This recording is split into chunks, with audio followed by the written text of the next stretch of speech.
Abundant risings. If you're coming across this message, it's because you're it. You are it. Literally, the sun is still rising out here in Cali. It's a little bit before 7 a.m. And I'm recording from my bed because I didn't want to lose the message. So here we are. So forgive me if the lighting kind of sucks. But like I said, if you're seeing this message, it's because you're it. What do I mean? What do you mean, Jazz? What you talking about? What I'm talking about is you are it. You are the one that you've been seeking. You are the one that you've been looking for, meaning that everything you seek outside of yourself are all indications of different things that your soul is essentially trying to get you to acknowledge from within, to reconnect with from within. So, for example, when we're, let's say, seeking money, right? That's a really, really common one. While, yes, we can admit that as a human having, spirit having a human experience, that money is, right now required for the most part, right? To live, to sustain, to survive, to thrive, right? However, why do we want money? That's the real deeper question that we need to ask, right? You think about why we want certain things, certain experiences, love, outside of ourselves, things like that. It's all predicated on something that your soul is searching for internally, right? So when we talk about money, we're talking about your soul seeking stability, seeking safety, seeking security. That's what money represents, right? That's what it ultimately provides, to some degree, aside of other things, right? But we're talking about specifically money and the comfort that a lot of people feel like money provides them, right? It provides a sense of safety, right? Because you're able to get a home with money. You're able to purchase certain things with money, certain services with money, right? We're able to trade money in exchange for those things that essentially provide our, as a collective body, meaning like all those things put together provide a sense of safety for our nervous system, right? For our inner child.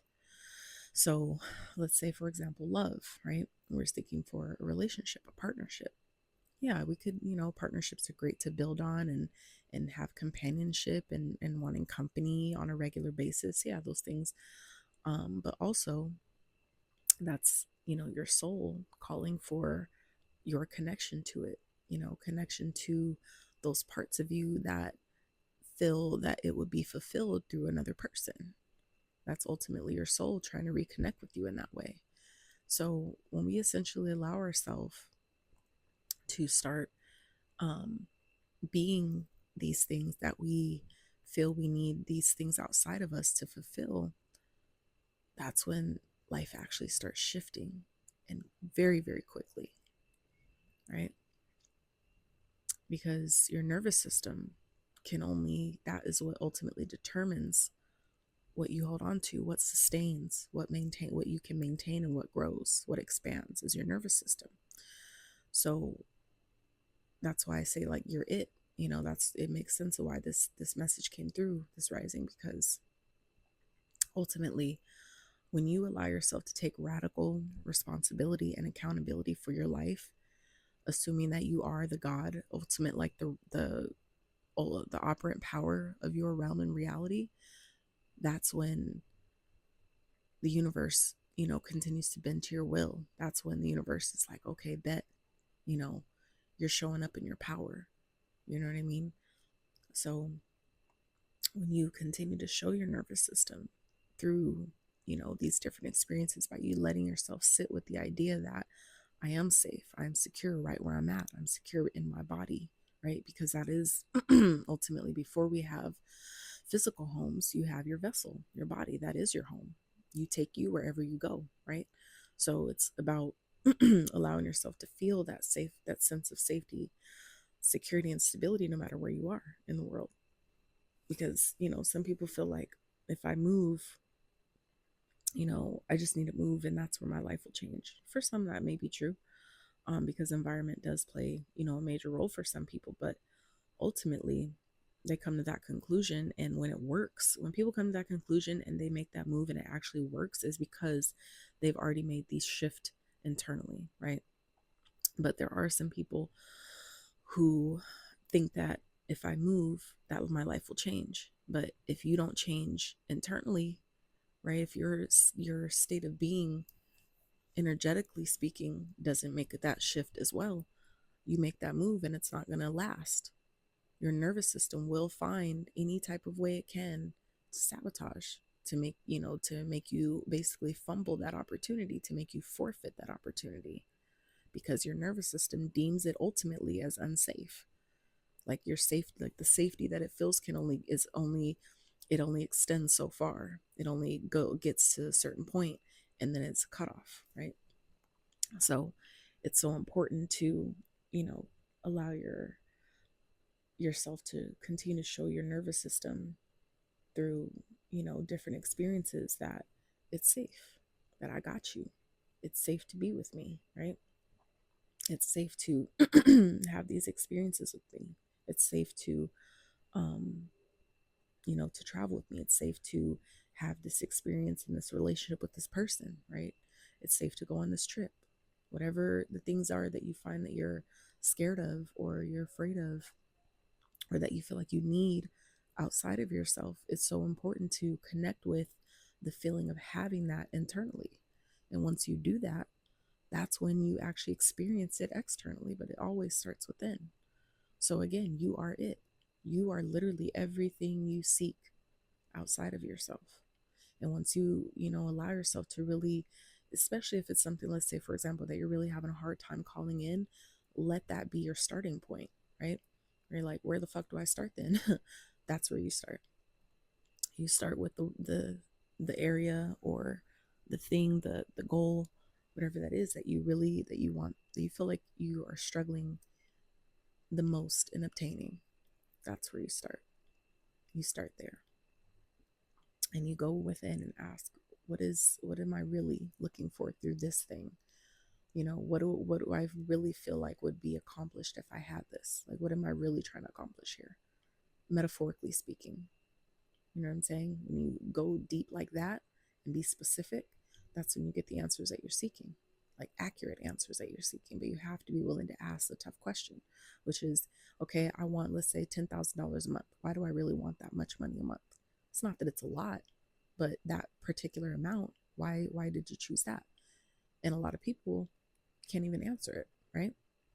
But ultimately, well, because I I want the safety and security of having a stable household, to be able to afford it, to be able to eat and sustain my body and fuel my system with ease, right? To be able to, pay for my car that takes me safely everywhere I need to go, right? To be able to afford these luxuries to, to live with, to live on, right? So, and these things aren't bad. It's just about getting clear, right? So that way your nervous system can have the understanding, right? That, okay, this is safe. Having this amount of money is safe because I understand why I need it. You see why that's important? So when you break these things down, it's kind of like helping your inner child, like helping a little kid understand things from their level of awareness. You know what I'm saying? It's kind of like allowing yourself to figure out how would I explain this to a 5-year-old? How would I explain this safety to a 5-year-old that I'm seeking? You see what I'm saying? And once you do that, once you figure that out and take that time, make that effort to do that, to explain that, it's kind of like if you have a kid and you guys have to move suddenly, and they're little, and the kid's like, I don't want to go, and you're really doing your best to explain why it's a better option, why we will feel and be safer by making this move, right? That's what you're basically contending with when we ask for things. You're contending with the little kid in you. Okay. So when you allow that little kid to feel safe, your inner child, that's when it's like, okay, then we can do this. We can make the move, you know? But a lot of us, simply ask for things and request things from the universe without, really having that solid understanding about why we want it in the first place. And then, it turns into seeking things, putting in all types of energy and effort, overexerting, burning ourselves out, right? Doing things that are not really in alignment with our morals, our values, our goals. Next thing you know, you're losing yourself, you know, um, and it just feels like you don't have a handle on life because we ultimately, are just going without really having a clear understanding and awareness about why we're doing something in the first place, and then wondering why it seems so fucking hard to obtain. And it really doesn't have to be that hard when it's in alignment. It's not hard, it's flow, right? It's just like a stream. Stream goes down, goes down, like in a downward direction, and it doesn't fight the rocks.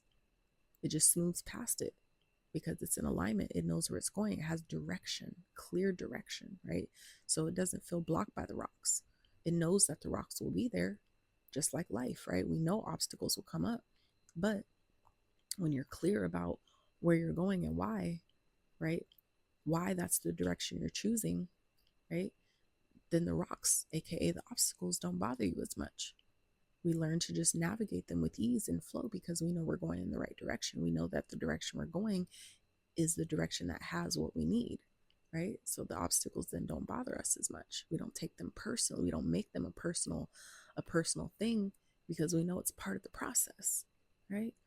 So I just encourage you to really allow yourself to take time, make time to get clear about the things you're asking for and why you want them, because ultimately you are it. And when you allow yourself to really accept that in its fullness and its entirety, that I am what I seek, and it's way easier said than done. So don't, please don't misunderstand what I'm saying as if, this is like an easy feat, because it's not. It's simple in nature, but it's not easy to implement. It's not always easy to apply. Okay. But it's worth the effort. It's worth the practice, because that is where ultimately where the result that you're seeking, that's where it lies, is in the willingness to accept that I am what I seek. Everything I need is within me. I have it all. I am the magician, right? For those of you that watch my channel, that you watch tarot, you know that the magician has all the elements in its arsenal, right? It has everything it needs within. And that's the same thing that the pentagram represents, right? All the elements, including the spirit, right? So you have all that. It's all intangible. So when you accept that and start operating from that place of awareness that I have everything I need, and take that radical accountability over your life, that's when it really changes in the ways that you seek, and very quickly, because that's where your alignment comes from, is from being in your power, from knowing that I have it all right here, right now. And when you realize that I have it all right here, right now inside of me, then from that place, it has no choice but to show up externally, right? So anyway, I trust that this message will locate those and magnetize to those that need it. If you found it helpful, I would so appreciate a like. Maybe consider subscribing to the channel if you haven't. But I definitely do. I am going to start allowing more messages to come through, however they may, even if it's in my bed. And yeah, pull more towards the self-development side of things. And obviously, I still do tarot, of course, because that's part of my self-development practice. That's how I got into tarot, right? Was trying to heal myself, trying to figure things out, what stuff I was going through at the time. So, and that's kind of like why I do what I do now, right? Because I was seeking something from within, and tarot was what revealed it to me. And, to put me where I'm at now and where I'm heading. So just know, anything that you feel like you need externally, you already have it within. So allow yourself to find those feelings that let your nervous system know it's safe. It's safe to have this. It's safe to want this. It's safe to receive this and hold on to it as long as I possibly can. Until it's time to go, I release it with ease, right? That's what life is about. allowing yourself to receive things when they come that are in alignment for you, and then allowing yourself to easily release them when it's time for them to go, with the knowingness beyond trust, but the knowingness that there is something else that is in line to replace it for you to experience. So we don't need to hold on to things so tightly, because literally everything on this planet is temporary. And when you also allow yourself to accept that, and literally we are all on borrowed time, everything is borrowed. We came in booty butt naked into this realm, and our soul is leaving the same way. Your soul isn't taking anything with it. It's not taking, your soul isn't taking your clothes. Your soul isn't taking, you know, your your jewelry or your money. It's not taking anything. Your soul is leaving naked just as it came into your body, right? So while we're here though, allow yourself to enjoy and know that everything you seek is already within you. And when you get locked in and get clear about what that looks like, that's when you'll see it and be able to experience it outside of you, externally. But until then, your nervous system will shut it down and find every way to sabotage it, to find every way to tell you this is unsafe, this is dangerous. Nope, we can't do this. It's too much. It's too much. And so that's another thing really quick. When you do find yourself maybe forfeiting blessings that you called in, that's just be able to allow yourself to clock that. Clock that. I don't want to say that tea because it's not tea, but clock that situation, right? Be able to identify it in the moment, to be able to have that awareness in the moment that my nervous system is trying to push this opportunity away, not because it's unsafe, but because it's new, it's unfamiliar, it's different. It requires an expanded, not only level of awareness, but an expanded energetic capacity that you need to be able to hold, to receive it. Not only receive it, but sustain it, if that's what you want, right? Your nervous system is what governs all that, is what determines what stays and what goes and for how long. So we need to get, comfortable with our nervous system, get to know your nervous system, work with your nervous system, because if you really want to see things change and shift in your life in a beautiful way, you can't avoid it. And that's the system, right? Your nervous system. It's like we can't run from it, but we learn to work with it, just like the Matrix, right? We don't all like the game, but we learn how to play it, right? We learn how to play it for our benefit. So I think you're doing great. Wherever you are, whenever you're watching this, you're doing wonderful. And I really hope you know it. I'm not saying that just to make you feel good, but somebody really needs to hear that you're really doing a great job. And you just simply don't give yourself enough credit. And yes, I'm taking my own advice as I say it, but I'm not talking about me right now. I'm talking to you. You watching this video. You're doing wonderful. You're doing way better than you give yourself credit for. And you've come a really, really long way. I'm so proud of you. I hope you're proud of yourself too. So go into this day. Know your power. Know you are great. Know you are wonderful. And you are worthy. More than anything, you are worthy and deserving of everything you've asked for, of everything that you desire to become, and everything you desire to experience in this lifetime. You are worthy and you are deserving, and I hope you know it. And if you don't know it yet, I hope you come to know it. I trust that you'll come to know it. Have a beautiful and expansive, wonderful day. Till next time.